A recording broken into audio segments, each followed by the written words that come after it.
Welcome back to another episode of War in Cali. In this episode, I'ma detail a notorious killer named Ace Capone. Now, Ace Capone is from Ness Gangster Brims in South Central. Now, the Brims are a gang in South Central that has multiple sets and cliques that are under the Brim identity. Gangs that rep Brim are Fruittown Brims, Ness Gangster Brims, and the Hoover Park Brims.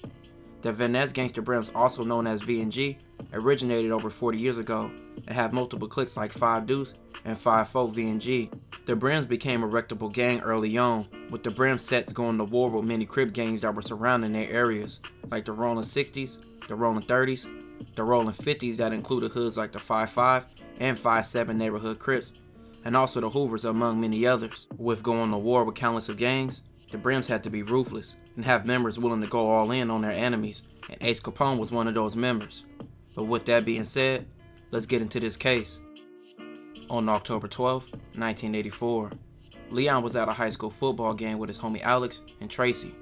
Both Alex and Tracy were from 5 Deuce Hoover. The three left the gang in Leon's car and drove on to 54th Street towards Western Avenue. As they drove past a gray car, the people in the gray car held up their fingers and threw up blood.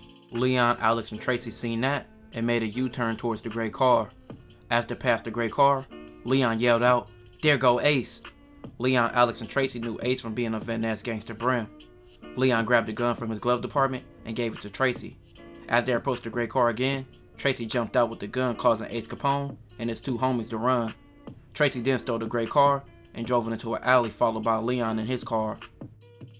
Darryl, another member of the 5 Deuce Hoovers, was walking down the street when he saw Tracy drive into an alley. Leon told Darryl that they just stole the car from Ace Capone from V&G. They removed the speakers from the car, and Darryl wrote V&G Killer on the trunk of the car. Darryl later said he wanted Ace to know that the 5 Deuce Hoovers had taken his car. The Hoovers later abandoned Ace's car in the alley when it overheated. Ace was told by a man named Virgil that the Hoovers took his car, and he wanted it back by any means. That night, a woman named Tracy and her friend Latasha were having a party at Tracy's house. Tracy's house was in the middle of territory claimed by the 5 Deuce Hoovers. Many 5 Deuce Hoovers showed up, but Tracy turned them away, not wanting any gang violence at her party. Those refused entry, as well as others chilled on the sidewalk of the area outside of Tracy's house. It was a big group of people in front of Tracy's house, including several kids and several gang members. Carl from 5 Deuce Hoover was on the sidewalk talking with fellow Hoovers Coleman and Buddha. Sometime between 9 p.m., Carl noticed Fat Freddy enter the front yard and walk around and then leave. Around 9:30 p.m., 2 cars arrived and double parked in front of Tracy's house. 2 young men emerged, one carrying a rifle and one had a shotgun. They approached the party. The man with the rifle was later identified as Ace Capone. Ace Capone yelled out Buddha's name, and Buddha seen Ace Capone and yelled out, "All cuz." Then a hail of bullets and the shotgun pellets began to rain down on the party. A woman named Bridget was talking with Buddha and Diane when the shooting started. All three fell to the ground when the bullets started flying.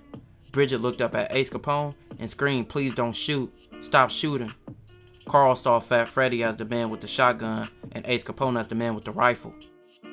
Clarence, who was also at the party and also from 5 Deuce Hoover, was standing outside of Tracy's fence at the party when he saw 2 cars pull up. He recognized Ace Capone as the one shooting. So did Tracy, who hosted the party. She seen Ace shoot and then run to his car with Fat Freddy and then both drive away. Tracy from 5 Deuce Hoover, who participated in the theft of Ace's car earlier that day, was at the party and ran after the car, shooting at them with a gun. The shooting left Darryl, Phillip, Shannon, and Buddha dead. Diane was rushed to the hospital where she was pronounced dead on arrival. 5 other victims suffered wounds. This shooting shot 10 people and left 5 dead. A few days after the shooting, a man named Sidney was at the corner of 54th Street in Arlington when he overheard Ace Capone tell a man named Dwayne, "I got them Hoovers, and I sprayed them up real good, V&G style." Sidney was from BPS, who hung out with the V&Gs. Sidney later informed the police of these statements when he was interviewed in December of 1984. 5 days after the shooting, Ace told a woman named Angela he had killed some Hoovers. November 10th, 1984, Ace Capone was arrested with Fat Freddy out of Rock House, less than 2 miles away from the scene of the crime. April 1985, while in the county jail, Ace Capone will tell another inmate that him and Fat Freddy did the shooting, and that he did the shooting because the person who stole his car was at the party. Ace had over 10 witnesses come forth against him. The jury only didn't seek the death penalty against him because he was 18 at the time of the shooting. But with 5 people dead and 5 wounded, Ace will receive a death sentence at the age of 20 in August of 1987. Police would call this the deadliest shooting they ever seen, and it got the name the 54th Street Massacre. Ace has been in San Quentin State Prison on death row since 1987. Ace is now 57 and never getting out of prison. This will conclude this episode. If you haven't already, make sure you check out my previous episodes. Don't forget to like, comment, and subscribe.